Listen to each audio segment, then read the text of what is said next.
Halo, kembali lagi bersama Klinik Bimbel. Kali ini kita akan menjawab soal dari siswa. Pertanyaan pertama adalah, apa sih kesetimbangan dinamis itu? Jadi, perlu kita ketahui, kesetimbangan kimia itu terdiri atas dua macam. Yang pertama disebut sebagai kesetimbangan statis, dan yang kedua itu disebut sebagai kesetimbangan dinamis. Bedanya apa sih? Oke, mari kita bahas satu persatu. Jadi, kesetimbangan statis itu terjadi jika reaksi kimia yang dihasilkan merupakan reaksi kimia satu arah, sehingga tidak dapat kembali lagi seperti semula. Itu untuk yang statis ya. Sedangkan kesetimbangan dinamis itu terjadi jika reaksi kimia yang dihasilkan merupakan reaksi kimia dua arah atau bisa kembali lagi.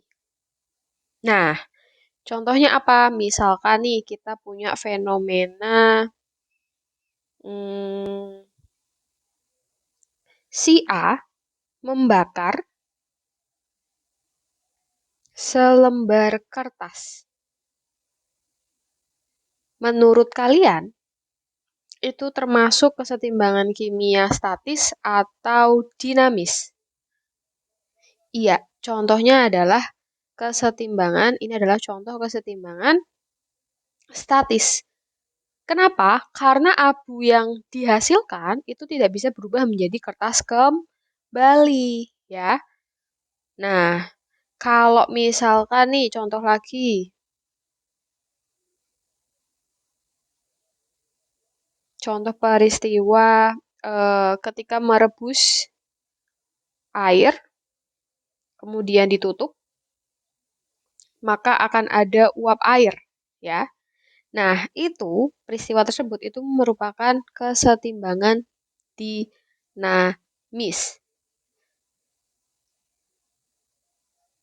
Karena uap tersebut itu bisa berubah menjadi air kembali. Jadi, ada perubahan dua arah. Maksudnya seperti itu. Selanjutnya di sini ada data untuk soal nomor 2 hingga nomor 4. Oke, kita tulis dulu. Untuk pertanyaan kedua itu adalah komposisi masing-masing gas di dalam kesetimbangan. Berarti kita tulis dulu reaksinya. 2SO3 bentuknya gas, 2SO2 bentuknya gas, dan O2 bentuknya gas. Kita tulis ada mula-mula bereaksi sama setimbang. Dalam ruangan 2 liter, 8 mol gas SO3, berarti di sini 8 mol, terurai. Jika setelah tercapai kesetimbangan, terbentuk gas O2 sebanyak 2 mol. Oke, di sini terbentuk 2 mol. Kemudian ada tekanan totalnya adalah 0,5. Oke, untuk mula-mula biasanya daerah produk itu di strip ya. Nah, karena ini sudah diketahui 2 mol, maka kita gunakan 2 mol ini sebagai acuan. Kita taruh di tempat yang bereaksi, yaitu 2 mol juga. Kemudian, setelah kita sudah dapat ini, maka kita cari yang SO2-nya dengan cara, nah, kita hitung bagian yang bereaksi, ini banyak yang belum tahu biasanya. Rumusnya itu adalah, Misalkan kita mau menghitung mol SO2 ya. Rumusnya adalah koefisien si SO2 dibagi koefisien O2. Kenapa O2? Karena kita menggunakan zat dari O2-nya dikali mol O2. Sehingga kita bisa hitung koefisien SO2-nya adalah 2, koefisien O2-nya adalah 1, kali mol yang dipakai, yaitu 2 mol. Berarti 4 mol. Berarti di sini 4 mol. Kemudian di sini karena koefisiennya mereka sama, berarti kita tulis juga 4 mol. Sehingga setimbangnya kita kurangi. 8 dikurangi 4 itu adalah 4 mol. Di sini 4 mol. Nah, jadi pertanyaan yang nomor 2, komposisi masing-masing gas dalam setimbang itu adalah SO3-nya ada 4 mol. Kemudian SO2-nya ada 4 mol. O2-nya ada 2 mol. Kurang lebih seperti itu.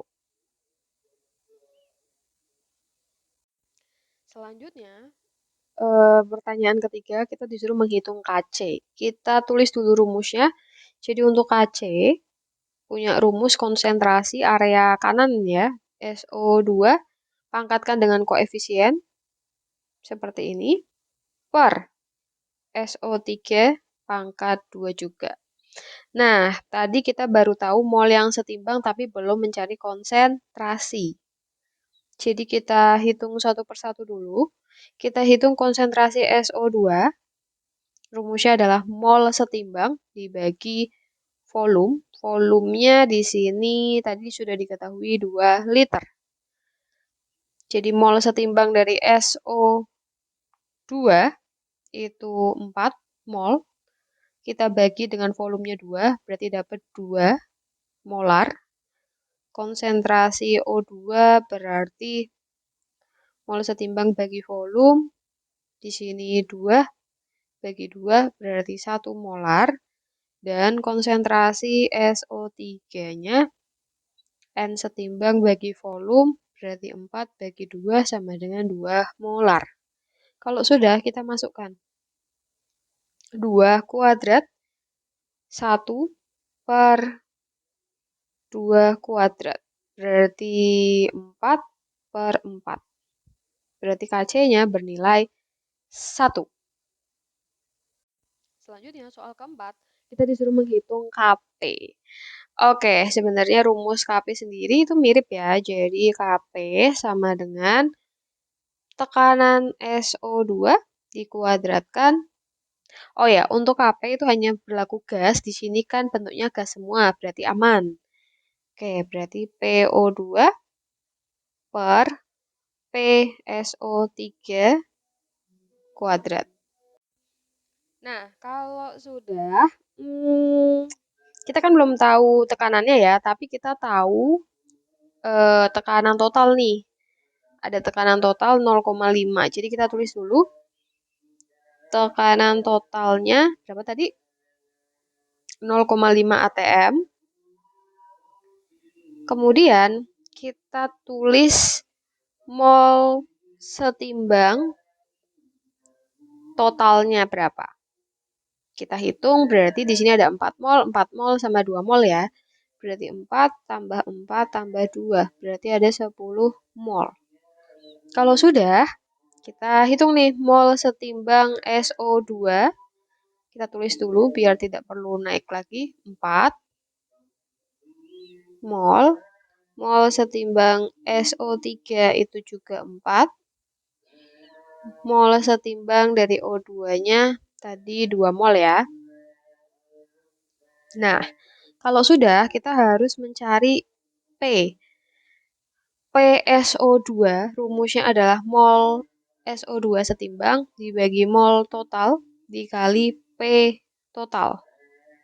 Berarti 4 per 10, setimbangnya 10 ya, kali 0,5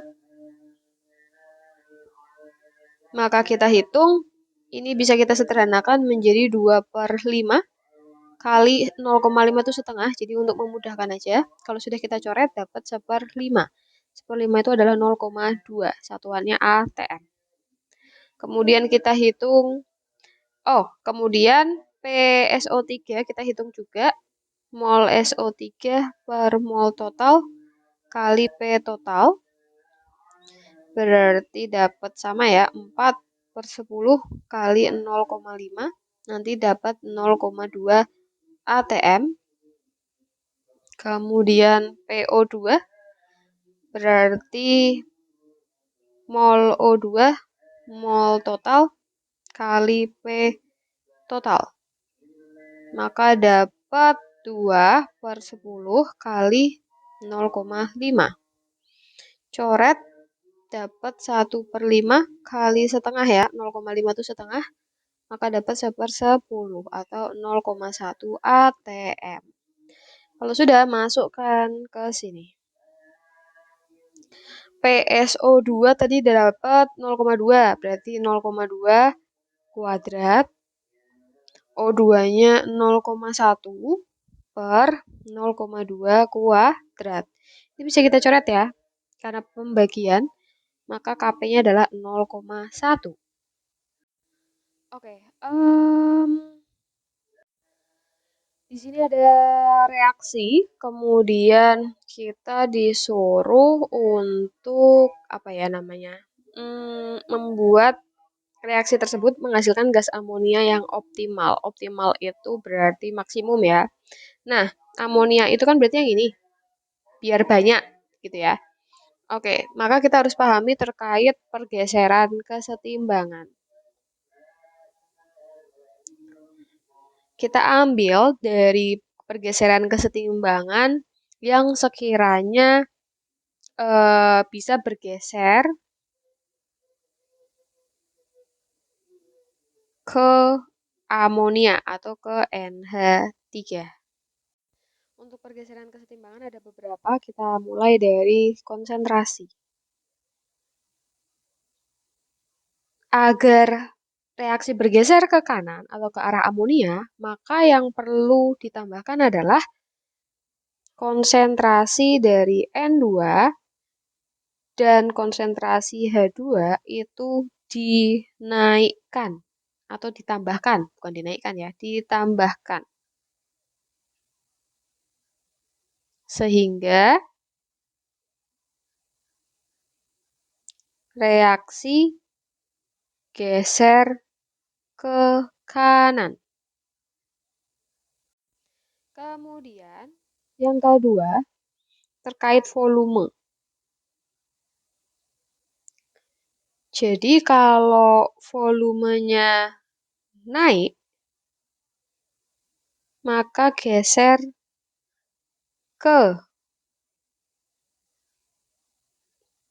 koefisien banyak. Ya. Kemudian artinya apa? Koefisien di kiri itu kan 1 tambah 3 berarti 4. Yang ini kanan. Kanannya 2 ya. Kita cek dulu. Kiri itu ada 4. 3 tambah 1. Sedangkan yang kanan itu hanya 2. Artinya kita tidak bisa menaikkan volumenya. Berarti yang harus dilakukan adalah turunkan volume. Sehingga reaksi geser ke koefisien kecil. Berarti ke kanan.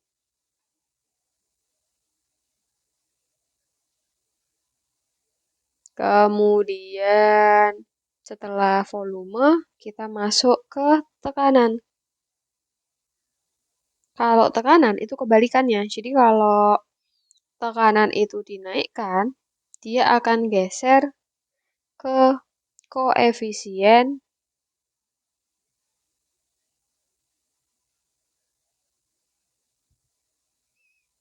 kecil. Berarti kan geser ke kanan nih. Sehingga kita harus menaikkan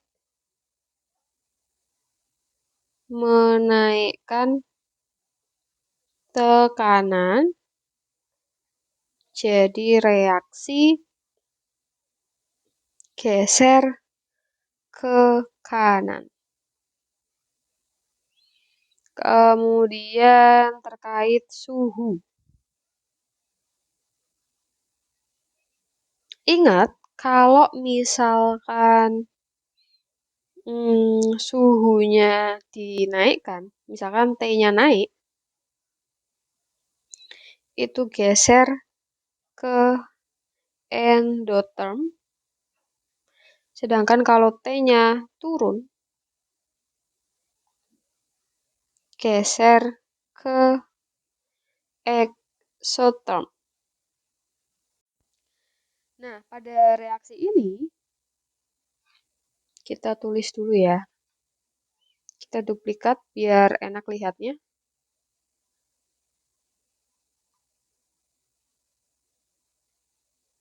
Sebentar.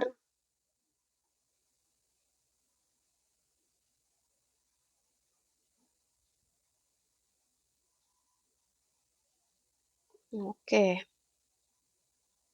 Kalau kita lihat reaksinya, ini reaksi apa? Delta H negatif berarti exotherm.